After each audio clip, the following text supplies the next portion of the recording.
Exteriores, el Viceministerio de Asuntos Multilaterales de Cooperación y la Dirección General de Proyectos Especiales y Cooperación Internacional del Ministerio de Relaciones Exteriores les da la bienvenida nuevamente para continuar con este gran programa, la agenda del foro. A continuación vamos a tener un panel conversatorio muy interesante, va titulado Nuevos retos del desarrollo sostenible. ¿Qué rol para la cooperación? Objetivo, identificación de los grandes temas de la agenda de desarrollo, abordando la relevancia, contenido e instrumentación de los ODS 2030. Participan Gina Montiel, Leonor Calderón, Juan Pablo Prado. Presenta y modera Celina Baños, directora general de Proyectos Especiales y Cooperación Internacional del Ministerio de Relaciones Exteriores. Un aplauso, por favor.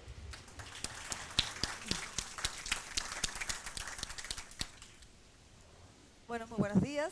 ¿Se me escucha bien? Sí, ¿no? Bueno, buenos días. Bienvenidos al foro del lanzamiento del Plan Nacional de Cooperación. Este es el primer panel con el que arrancamos estas dos jornadas de foro y de debate. La idea de este primer panel conversatorio es precisamente eso, sentarnos y conversar un poco sobre los grandes retos de desarrollo sostenible enmarcados en la nueva Agenda de Desarrollo. ¿Qué papel juega la cooperación internacional dentro de este mundo? En esto, como bien comentó el Master of Ceremony, el maestro de ceremonia, efectivamente nos acompaña Gina Montiel, representante del Banco Interamericano de Desarrollo en Panamá y Haití, y gerente del Departamento de Países de Centroamérica, México y República Dominicana. También nos acompaña Leonor Calderón, panameña y además directora de la Oficina Subregional de la Secretaría General Iberoamericana, la CEGIP, para México, Caribe y Centroamérica. También en esta ocasión nos acompaña el profesor Juan Pablo Prado, investigador de la Facultad de Derecho y Ciencias Sociales de la Benemérita Universidad Autónoma de Puebla, en México, doctor en Relaciones Internacionales y Unión Europea y magíster en Cooperación Internacional por la Universidad Complutense de Madrid, nuestra alma mater.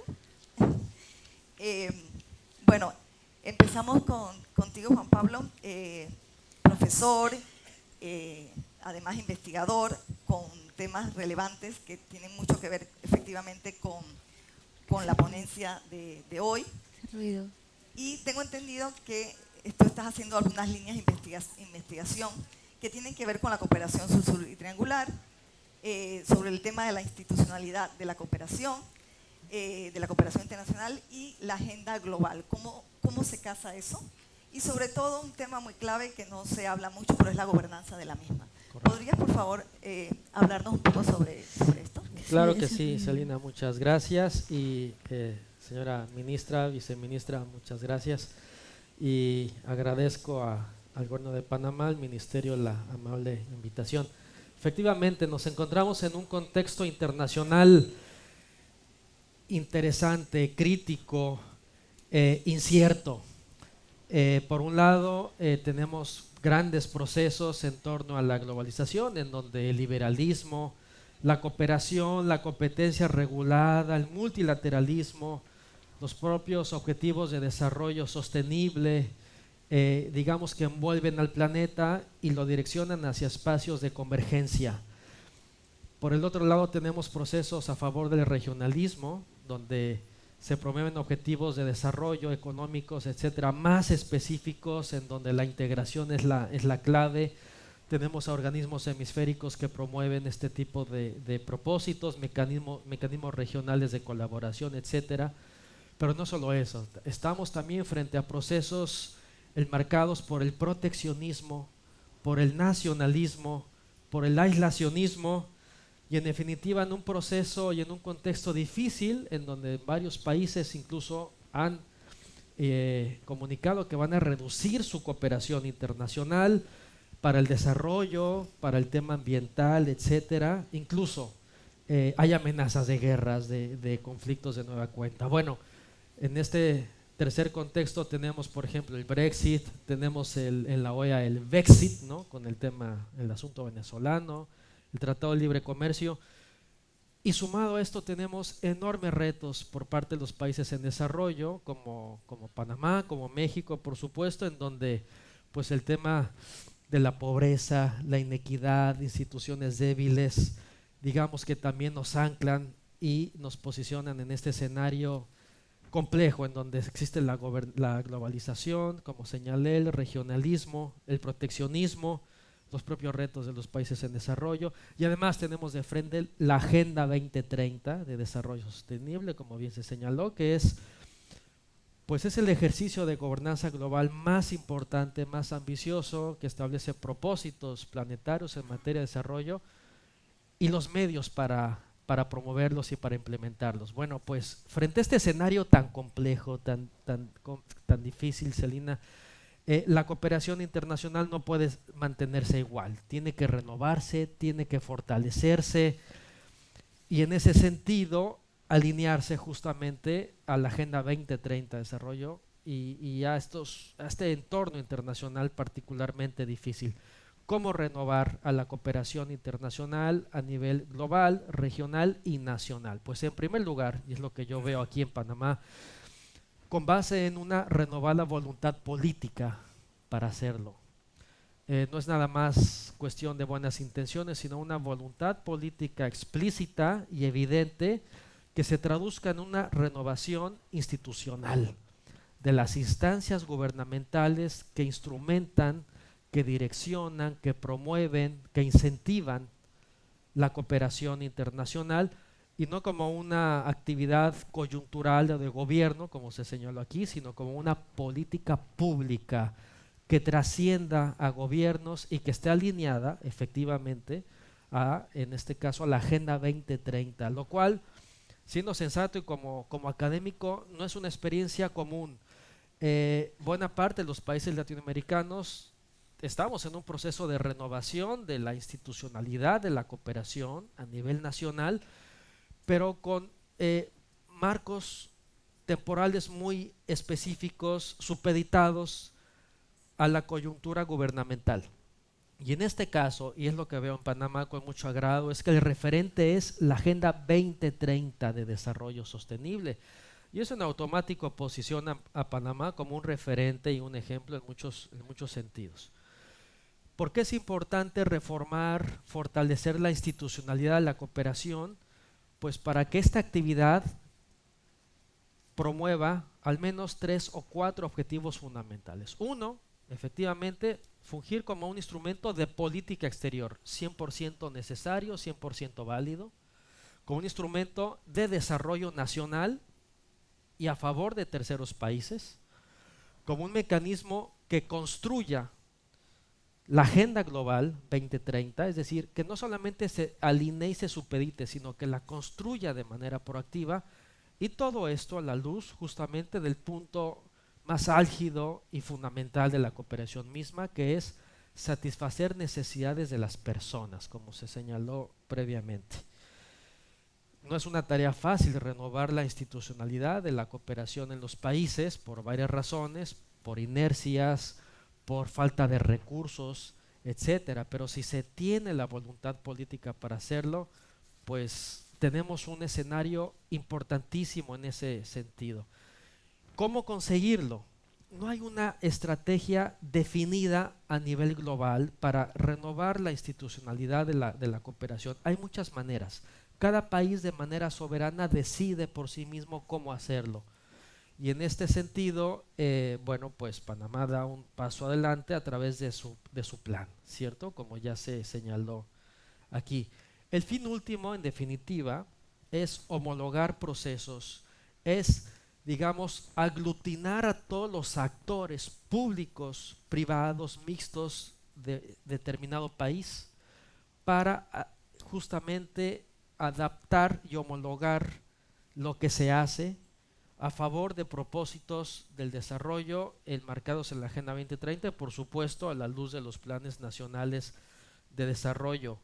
En síntesis y en definitiva, una mejor institucionalidad de la cooperación permite precisamente que esta actividad, que la cooperación para el desarrollo sea un instrumento reforzado de política exterior, un instrumento de desarrollo nacional y de terceros países, un instrumento a favor de manera constructiva y no solo pasiva de la Agenda 2030 de Desarrollo Sostenible, y todo ello, digamos, con miras a promover mejores índices de bienestar de las personas.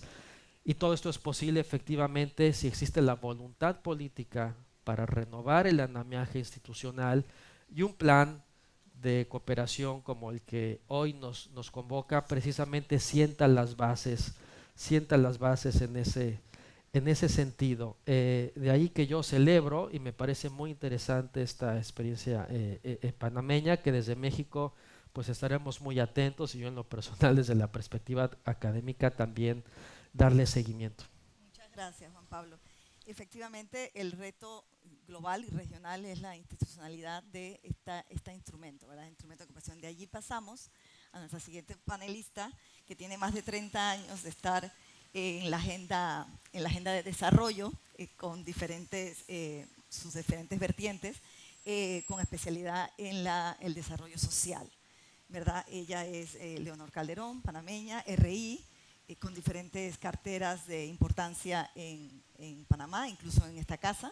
Bienvenida a tu casa, Leonor. La Agenda de Desarrollo Sostenible habla de las personas. ¿Qué nos puedes aportar en cuanto al rol de la cooperación en este tema? Como no, muchas gracias, Celina, y ante todo, muchas gracias, ministra, muchas gracias, viceministra. Me voy a permitir saludar a nuestro invitado Inocencio García, viceministro de Cooperación de República Dominicana. Un gusto que nos acompañen también de otros países, y saludar a las autoridades, todas de gran relevancia, que están en el día de hoy aquí. Y felicitar esta iniciativa. Yo realmente creo y sé por experiencia propia que es un viejo anhelo de todos los que trabajamos en los temas de cooperación en Panamá, que hubiera una vertiente única, institucional, para una organización, una orientación mucho más efectiva y eficiente de la cooperación. Y eso se está logrando, lo estamos viendo, y de verdad felicidades por eso. Efectivamente, ya Juan Pablo ha dado un panorama general con relación a esa gran agenda global de desarrollo que nos convoca a todos, poblaciones y organismos, porque nos convoca también a todos, y es un marco orientador de cooperación para todos. Pero me voy a centrar un poco en eso, porque me hablabas de las personas, y yo creo que el esquema de cooperación iberoamericano tiene algunas características sui generis muy interesantes, que se desprenden de lo que es la comunidad iberoamericana. La comunidad iberoamericana es una comunidad de 22 países que se vinculan por una cultura común, por una identidad común, y esto tiene que ver precisamente con las poblaciones, por esa historia común, ese acervo que tenemos entre los países iberoamericanos, que compartimos dos lenguas vinculantes, el castellano y el portugués, y digo vinculantes porque somos una región con gran diversidad al interno de los países de otras lenguas, que también tienen vigencia y tienen validez, pero hay dos grandes lenguas vinculantes que hacen de esta comunidad hispano y lusoparlante una comunidad muy interesante. Ya hace mucho tiempo se comienza a pensar en lo iberoamericano en términos de cooperación.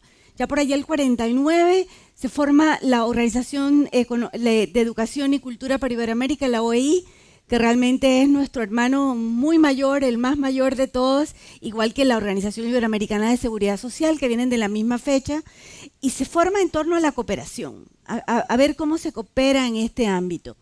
Pero cuando se acerca el aniversario de los 500 años del encuentro de dos mundos, el descubrimiento, como lo quieran llamar, ya descubrimiento no es lo más políticamente correcto, sino de ese encuentro histórico tan importante que se dio en 1492, se comienza a repensar con el gran liderazgo de México y de España, se comienza a repensar ese encuentro, en fin, de dos culturas, de dos vertientes muy importantes que dio origen a lo que hoy somos comunidad iberoamericana. Y a partir de esa pensada, de ese interés presentado por algunos países, se convoca la primera cumbre de jefes de Estado y de Gobierno en Guadalajara en 1991, ya hace 25 años. Inmediatamente después de ahí se comienzan a derivar ya otros organismos de carácter iberoamericano, El primero fue el Organismo Iberoamericano de Juventud, igual la Comisión de Ministros de Justicia, la COMGIP, todas del 92 que comienzan a derivarse. Y ya en el 94, o sea, en la quinta cumbre, que fue la cumbre de Bariloche, se aprueba un importante convenio para la cooperación iberoamericana, en donde ya se comienza a dibujar claramente esa vocación de una comunidad que coopere entre sí y que establezca un marco legal para regular esas diferentes formas de relacionarnos para dinamizar el progreso económico, para estimular la participación ciudadana, para fortalecer el diálogo entre todos y para servir como una expresión de solidaridad entre todos los gobiernos iberoamericanos. Y realmente eso fue muy, muy importante. En 1994, en cuanto a estructura de gobernanza de la comunidad, se establece la primera Secretaría para la Cooperación Iberoamericana, que fue como un espacio de tránsito a lo que es hoy la CEGIP, que es en el 2004, cuando ya se concreta efectivamente la constitución de la Secretaría General Iberoamericana en el formato que actualmente conocemos. No obstante, hasta 2014, las cumbres de jefes de Estado y de Gobierno eran anuales, ya cumplieron 25 años. En la cumbre de Veracruz, recién pasada, en el 2014, se estableció la bianualidad de las cumbres, lo que nos da un poco más de margen para trabajar en la cooperación, para poder adentrarnos en los temas sustantivos. Y realmente estos 25 años convierten a la Conferencia Iberoamericana en un espacio de reunión de jefes de Estado probablemente en el que tenga más continuidad en los últimos años, porque las asambleas de la OEA reúnen a ministros de Relaciones Exteriores. Este es un espacio de reunión de jefes de Estado y de Gobierno con sus mecanismos también para otras instancias de las autoridades. Pero realmente en todo este esquema de cooperación, en la CEGIP, por ser la mayoría de los países de renta media, somos 19 países de este lado del océano y solo 3 países en Europa, España, Portugal y Andorra, la mayoría de los componentes de esta comunidad somos países de renta media. Entonces, esto hizo que el esquema de cooperación sur-sur, del cual también nos hablaba Juan Pablo, se comenzara a erigir como el sistema efectivo de cooperación que nosotros tenemos. Un esquema en donde todos podemos, y que además me gustó mucho escuchar a la viceministra, porque este es el esquema nuestro, un esquema en donde todos podemos ser receptores y todos podemos ser donantes, en donde ningún país es demasiado grande para no requerir nada y ninguno demasiado pequeño para no tener algo que ofrecer a otros. Entonces, este realmente es un esquema de una gran fortaleza y realmente pensamos que es el destino de la cooperación en esta región, la cooperación sur-sur. En el 2013, en la Cumbre Iberoamericana celebrada en Panamá, se aprobó un importante documento porque ya los jefes de Estado pensaban que había que renovar los esquemas y se aprueba un lineamiento para la renovación de la cooperación iberoamericana que se concretan en Veracruz. Y en Veracruz, en el 2014, se concreta la creación de 3 oficinas subregionales, una de las cuales es la que está a mi cargo, con sede en México y cubriendo 9 países, otra en la región andina y otra en el Cono Sur, con el objetivo, y voy a repetir las palabras de nuestra secretaria general Rebeca Greenspan, de latinoamericanizar la CEGIP. Porque en los primeros años los países latinoamericanos veían la CEGIP a lo mejor como muy española, como esto es un interés de España, porque eran las cumbres donde venía el rey de España y demás. Pero en este proceso, siendo 19 los países latinoamericanos que formamos parte de la comunidad, era importante tener institucionalmente una mayor cercanía con el contexto latinoamericano. Y desde aquí, efectivamente, vincularnos y cooperar en todo el esquema iberoamericano. Entonces, es en ese marco que se crean estas oficinas y, por supuesto, en este marco de renovación, a partir del 2015, los ODS son nuestro marco central, nuestro marco más importante de cooperación, y nuestra cooperación tiene el mandato dado por los jefes de Estado y de Gobierno de alinearse a los objetivos de desarrollo sostenible. Y aquí me voy a uno de los espacios, porque en el 2014, cuando ya se estableció el documento que renueva la cooperación, se establece para la CEGIP la creación de 3 espacios fundamentales de cooperación: el espacio del conocimiento, el espacio cultural y el espacio de cohesión social. Y efectivamente en esos tres espacios nos estamos moviendo teniendo como marco general los ODS.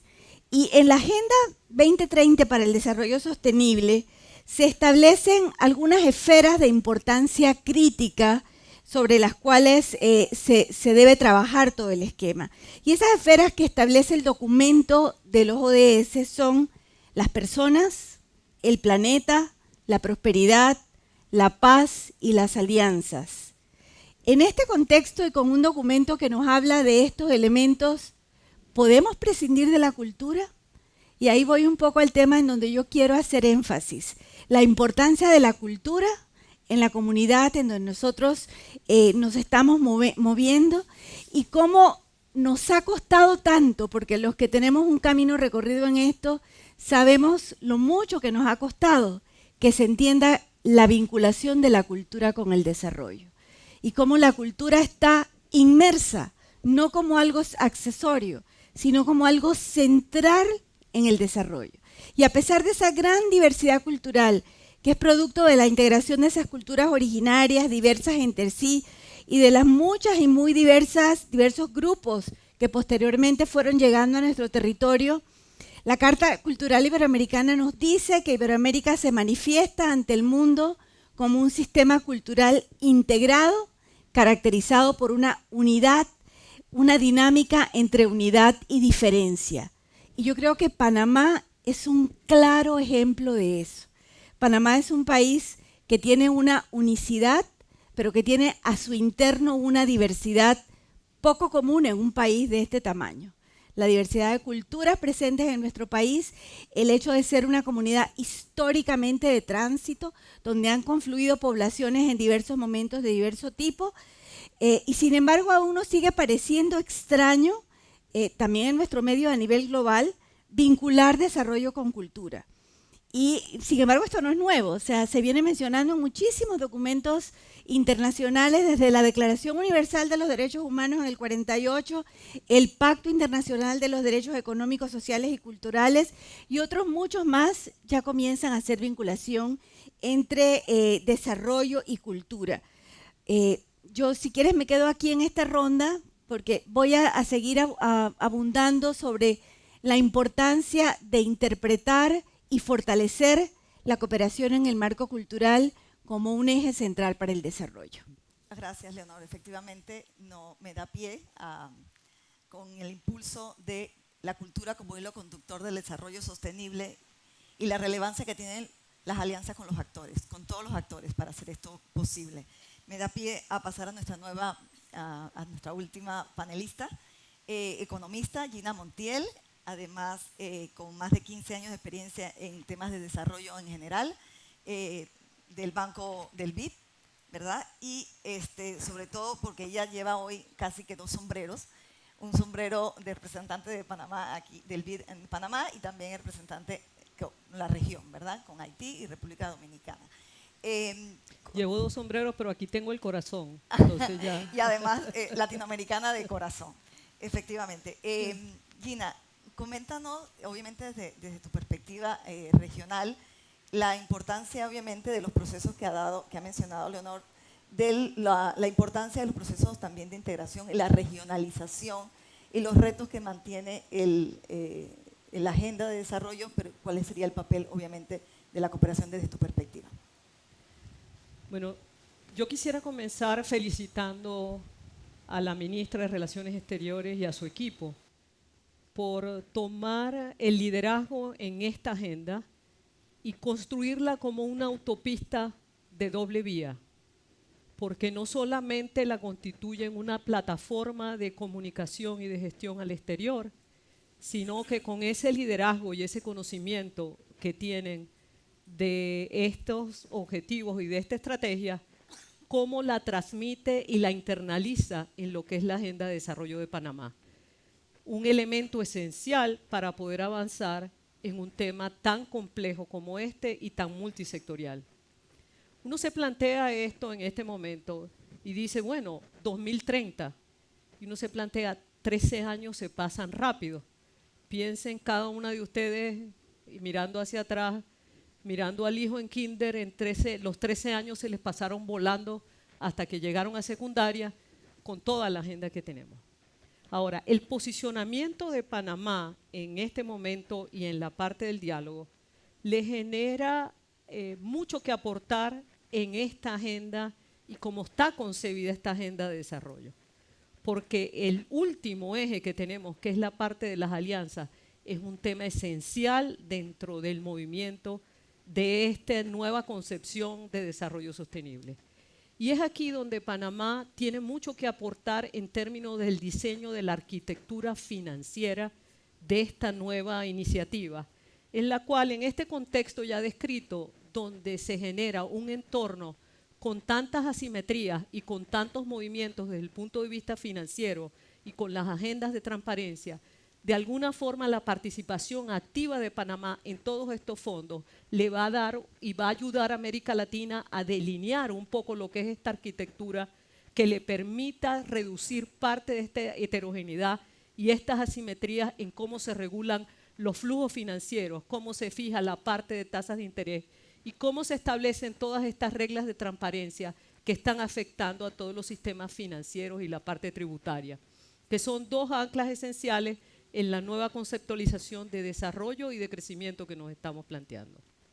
El segundo tema, o sea, que es realmente importante dentro de esta parte regional, es que en este contexto del comercio internacional que estamos viviendo, la agenda de integración de América Latina y el Caribe adquiere cada vez mayor importancia. Y en ese sentido, Panamá está en una posición privilegiada para tratar de ayudar y aglutinar a los actores y tratar de redefinir lo que es esta agenda de integración de América Latina y el Caribe, que le va a permitir un crecimiento mucho más anclado, menos volátil y menos afectado por estos vientos proteccionistas y que de alguna manera le generan algún tipo de blindaje. El tercer tema que está en la agenda y que lo vimos recientemente con todas las discusiones de APEDE es que nos estamos dando cuenta que el mundo está cambiando de manera muy acelerada, a tasas exponenciales. La incorporación de la tecnología está cambiando todos los hábitos en los que nos movemos. O sea, tanto desde la gobernabilidad y de la parte de cómo participa el ciudadano, con toda la parte de las redes, hasta la parte de la medicina y dónde se va a enfocar el mundo.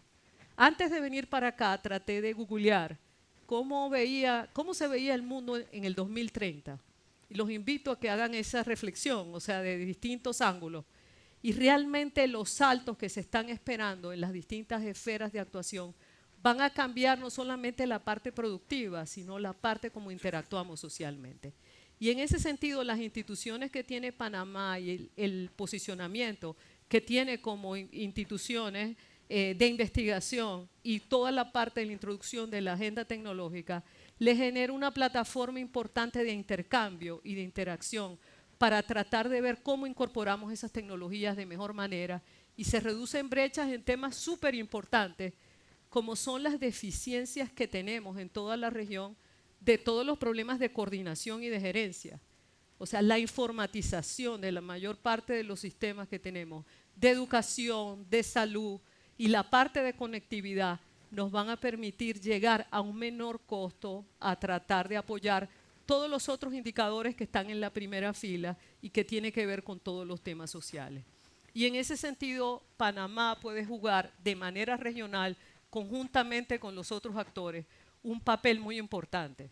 Ahora, hay un tema que hay que resolver y que lo mencionó la ministra inicialmente, pero lo voy a tratar desde otro ángulo, que es el tema de la participación en términos de plataformas abiertas para generar ecosistemas de innovación. En ese sentido, la parte de migración es un elemento central. Lo vemos en Silicon Valley, lo vemos, tuve la oportunidad de estar hace 2 semanas en el MIT Lab. El 85% de los investigadores que están en el MIT Lab son extranjeros. Entonces, hay que relacionar y hay que desarrollar una plataforma de relacionamiento que les permita incorporar esto. El cuarto tema al que quería referirme y que creo que Panamá juega un papel importante y recién descubierto es el tema de energía. En la parte regional de energía, el tema central de la productividad de la región está basado en el tema de energía y pasa desde México hasta la Patagonia. Y Panamá ahorita con la apertura, con la ampliación del canal, se está constituyendo en un hub energético por la introducción del gas como un elemento importante precisamente por las economías de escala que tiene el transporte. Entrar en toda la parte de definición de una agenda energética a nivel regional, o sea, Panamá está mucho mejor posicionado que cualquier otro país para tratar de inclinar lo que son estos flujos y tratar de ver cómo es el futuro energético de esta región y tener de alguna forma mejores perspectivas de ser mucho más competitivos. Y por último, quisiera referirme al tema ambiental.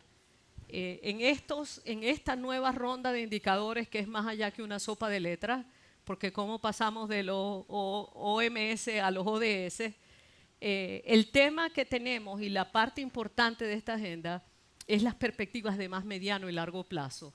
En la primera ronda que hicimos, de alguna forma medíamos cosas de más corto plazo en la manera en que estaban diseñadas, muy importantes y en las que avanzamos sustancialmente, y Panamá avanzó sustancialmente. En estos tiempos donde los vientos pesimistas soplan a menudo, deberíamos mirar los logros que tenemos y las capacidades que tenemos para tener esa confianza de decir sí podemos y sí vamos adelante. Y en este entorno donde está cambiando un poco, lo que vemos verde ya no es tan verde a nivel internacional, de alguna forma el desarrollo de Panamá y todo lo que ha venido haciendo en términos de su política que ha venido implementando en términos de reforestación, el diseño del nuevo plan de desarrollo hídrico que lo esboza, le falta mucho por implementar, pero lo esboza, es muy importante que Panamá se posicione, o sea, tratando de defender esta agenda de biodiversidad y de la parte ambiental, donde tiene mucho que aportar y que si no se ocupa tiene mucho que perder. Cuando me referí a esos Googles del 2030, una de las primeras cosas que salen es, o sea, de alguna forma la cantidad de extensión que va a estar deforestada, qué va a pasar con el agua, etcétera. Entonces creo que es un tema que ya está en la agenda de Panamá y que hay que aprovechar para implementar. Y cierro con esto. O sea, ¿por qué me parece tan importante tener esta agenda aquí desde el punto de vista del Ministerio de Relaciones Exteriores? No solamente porque con ello y por los liderazgos que tenemos casi cumplimos con la cuota de la agenda de género, y eso es una confianza importante dentro de esto, sino de alguna manera el convencimiento y el liderazgo que tiene hacia adentro. O sea, es muy importante porque como mencionaron, la implementación de esto depende de cada uno de los países y depende cómo internalice esto en su plan de desarrollo y en su plan financiero. O sea, si esto no lo incorporamos de alguna manera, 13 años se pasan volando. Y por otra parte, lo que no medimos de alguna forma no pasa. Y hay mucho que hacer en términos de simplificación de indicadores con toda la parte tecnológica y desde el banco estamos tratando de apoyar en ver también cómo podemos simplificar esto. En breve, creo que están muy bien posicionados, que de alguna manera tener esta agenda y tener esta autopista de doble vía garantiza de alguna forma la participación de América Latina a muy alto nivel, tratando de adaptar aquellos elementos que están por definir y que no están universalizados y que van a afectar el crecimiento y van a afectar el intercambio en los flujos. Y por otra parte van a asegurar que en la Agenda de Desarrollo de Panamá se avanza en esto y se deja posicionado para blindarlo ante los cambios de gobierno. Estos logros no son de un periodo de gobierno. O sea, por eso tenemos 13 años y tenemos que garantizar la institucionalidad que permita la continuidad en lo que nos estamos planteando, que es esencial y que de alguna manera es universal. Todas las cabezas se unieron y las voluntades se unieron para decir el mundo quiere estar aquí en el 2030. Ahí nos debemos preguntar qué tenemos que hacer para llevar a Panamá al 2030 donde quisiéramos que estuviera. Y eso va más allá de una agenda de un gobierno. Muchas gracias, Gina. Efectivamente, hablando de tecnología, quiero aprovechar un pequeño paréntesis para decir que nos están viendo gracias a la tecnología por streaming en todas partes del mundo y en todas partes de Panamá también. Así que nos están visualizando desde todos los ángulos. Muchas gracias. Por temas de tiempo voy a intentar hacer una última y segunda ronda de a modo de conclusiones, ¿verdad? Donde efectivamente hemos tratado 3 temas muy puntuales con los retos que tenemos de cara al desarrollo sostenible y el papel que juega la cooperación internacional en ese escenario. Y tienen que ver con gobernanza, transparencia y los conductores de sostenibilidad, como es la cultura, los sistemas de integración, lo que plantearon últimamente con la transparencia, la coordinación y temas generales, teniendo en cuenta obviamente el medio ambiente y la regionalización abierta, desde una perspectiva de apertura. Dicho esto, en sus perspectivas, empiezo primero con Juan Pablo, doctor, ¿qué visualiza de manera de todo lo anterior que se ha comentado?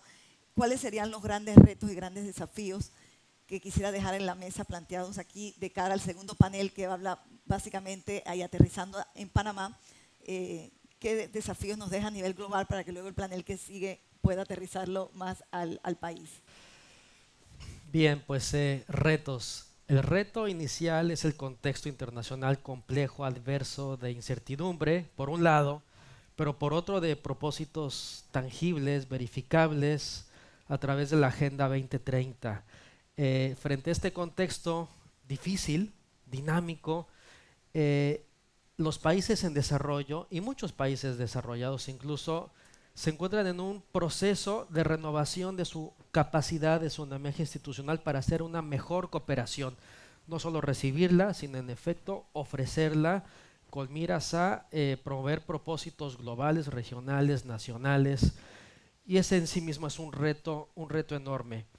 En ese sentido, los planes, los programas de cooperación tienen que ser particularmente adaptativos, ambiciosos, a esta coyuntura internacional y a las necesidades regionales y nacionales. Eso es un primer reto. Hay muchas formas, como lo señalé, para promover esto, pero el reto, me parece de fondo, estructural, es que la Agenda 2030 debe en efecto transformar, modificar, actualizar, renovar la Agenda Nacional del Desarrollo.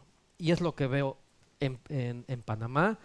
Y eso decanta y se materializa en el reforzamiento justamente de su andamiaje institucional, de su sistema de cooperación internacional a través del plan que hoy se presenta, lo cual es muy positivo y alentador. Cabe decir que no es una tarea sencilla implementar, poner en marcha el plan de acción correspondiente. No es una tarea sencilla, pero Panamá no está solo y tiene cerca de sí a países cercanos, aliados. El caso mexicano es tan solo uno de ellos, a través de nuestra Agencia Mexicana de Cooperación.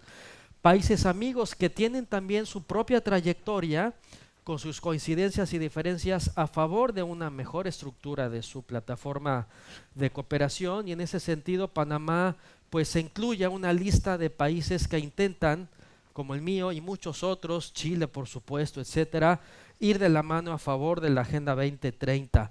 En pocas palabras y en definitiva, lo que ocurre en este país es que para hacer cooperación internacional para el desarrollo se tiene que poner un alto y reformular, reestructurar la cooperación y la coordinación nacional. Y eso es lo que yo encuentro en este país. Es una estrategia académicamente, teóricamente, conceptualmente acertada. Panamá va por el camino correcto y, en definitiva, para hacer cooperación internacional de calidad, con miras a promover la Agenda 2030, en primera instancia es fundamental reorganizar la casa y promover, incentivar cooperación nacional a favor de la cooperación internacional. En pocas palabras, esto significa que Panamá está construyendo espacios a favor de lo que señalabas, una gobernanza global más consolidada de cooperación internacional para el desarrollo. Pero una premisa fundamental en este sentido es justamente reformular su capacidad nacional, su coordinación a través del liderazgo del Ministerio de Relaciones Exteriores en este caso, para conducir procesos nacionales con miras a sumarse de manera proactiva a este enorme reto del desarrollo que se llama Agenda 2030, que promueve a su vez una gobernanza global del desarrollo, precisamente que enfrente al contexto internacional particularmente complejo al cual hice referencia al inicio de mi intervención. Muchas gracias, Juan Pablo. Leonor Calderón. ¿Se escucha? Sí. Gracias, Celina. Bueno, efectivamente, oyendo todas las reflexiones, yo me voy a permitir alguna licencia como panameña, porque aquí mis dos colegas son muy políticamente correctos, y yo lo seguiré siendo también, o sea, espero no variar eso, pero efectivamente ellos han dicho los dos algo que es totalmente cierto. Panamá ha tenido muchos logros, Panamá ha tenido muchos éxitos, o sea, realmente yo tengo 11 años trabajando fuera de Panamá y cuando las comparaciones nunca son buenas, pero cuando regreso a Panamá y se quejan de la seguridad, porque aquí nos quejamos de todo, nos quejamos de la seguridad, nos quejamos de los sistemas de salud, nos quejamos de tal, y yo establezco un marco de comparación que es inevitable, me doy cuenta de que efectivamente a lo mejor no estamos tan mal, hemos logrado cosas muy, muy importantes y tenemos muchas razones para sentirnos orgullosos de esos logros. Pero hemos sido como país muy pragmáticos, o sea, nos hemos acostumbrado a que lo que vale es lo que se puede contar. Nos ha costado mucho, y lo puedo decir porque cuando me tocó estar en el Ministerio de Desarrollo Social, supe lo que se sufría para hacer entender cómo cosas que no tenían ganancias, que se contabilizaban en números y en el corto plazo, eran relevantes para el desarrollo. Eso es un proceso en donde nosotros tenemos que seguir trabajando para entender que no siempre los resultados de las inversiones, de los logros y de la cooperación los vamos a ver en el plazo inmediato, pero van a ser realmente, son fundamentales para lograr la consolidación del desarrollo. Está muy bien el desarrollo en tecnología, está muy bien el desarrollo en logística comercial, nadie nos gana, está muy bien el desarrollo en todas estas ciencias exactas y duras que son muy importantes. Pero yo recuerdo y los invito a los que puedan encontrar las reflexiones de una importante filósofa norteamericana, Martha Nussbaum, que nos hace un llamado muy interesante sobre cómo la sociedad moderna probablemente se está equivocando un poco, se ha venido equivocando a la hora de poner toda la carga en la formación y en la carga curricular, en las ciencias exactas, en la tecnología, sin que esto deje de ser importante, pero lo ha hecho muchas veces en detrimento de las disciplinas humanísticas, sociales y culturales, que son las que le dan a los ciudadanos los elementos para poder vivir en democracia. El conocer la historia nos permite construir y generar identidad. El tener identidad nos genera pertenencia y nos genera la capacidad de construir. El civismo nos permite ser ciudadanos responsables. O sea, de repente en Panamá nos asombramos de la falta de civismo que encontramos en la calle con mucha frecuencia, y probablemente la persona a la que le hemos visto una actitud poco cívica y no de un buen ciudadano es alguien que tenga excelentes calificaciones. O sea, no tiene que ver una cosa con la otra, pero tenemos que promover la formación integral y la cultura es una excelente herramienta para poder tener esa integralidad, para poder conocernos mejor. Y qué mejor que un país como el nuestro, que realmente es de la diversidad que tiene, en donde realmente tenemos todavía que estudiar y que conocernos un poco mejor para gestionar lo que somos, porque Panamá es un país diverso. Yo pongo mi ejemplo, o sea, yo soy panameña de primera generación, yo nací en este país y soy panameña y de ningún otro lado, pero soy hija de padre y madre extranjeros y no soy una excepción. En Panamá hay muchos que vinimos de otra parte porque somos un país de tránsito. Somos un país de confluencias y tenemos que aprender a gestionar esa riqueza que tenemos para que sea en beneficio de toda la sociedad que tenemos. Y esa es una parte muy importante también de la cooperación, el poder entendernos como diversos y entender todo lo que podemos aportar. Y yo quiero de verdad cerrar haciendo votos porque efectivamente estos grandes esfuerzos que se están haciendo desde el Ministerio de Relaciones Exteriores y desde otras instancias. Quiero felicitar a la Alcaldía de Panamá también por los trabajos en cultura que se están haciendo, a la Ciudad del Saber, que está aquí también presente, por el esfuerzo que está haciendo por la puesta en valor de nuestros valores culturales y nuestros valores nacionales. Y ojalá, ministra, que efectivamente, y voy a parafrasear a este lindo grupo panameño que ganó en la categoría folclórica en el Festival de Viña del Mar hace un par de años, Afrodisíaco, ojalá que Panamá también en cooperación pueda ser puente, puerto y puerta para la cooperación internacional y realmente avanzar como lo que somos, como un destino, como un istmo destinado a unir culturas, potencialidades, capacidades, que a la vez que ayuda a ser a otros más grandes, sobre todo nos hace más grandes a nosotros. Gracias. Muchas gracias, Leonor. Muchas gracias. Gina Montiel.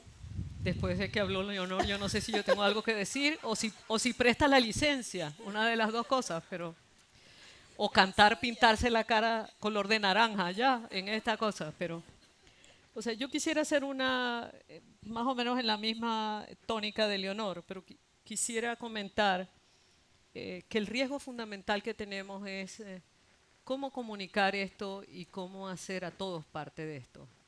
O sea, que a la larga, al final del día, no se queden como unos objetivos de Naciones Unidas o del Ministerio de Relaciones Exteriores. Porque para que esto ocurra, o sea, de la única manera en que nosotros vamos a avanzar en esta agenda es, y no es un lugar común lo que voy a decir, o alguna plataforma o alguna referencia política, pero si no participan todos, si no participa el sector privado generando un crecimiento sostenible, inclusivo, si la sociedad civil no está incorporada, si no educamos a la gente, o sea, para tratar de definir, o sea, cómo entrar en toda la agenda de sostenibilidad o cómo poder aprovechar mejor la tecnología, o sea, realmente es casi como imposible avanzar en estos objetivos. Entonces creo que el desafío fundamental que tenemos es ver cómo comunicamos esto y cómo incorporamos esto.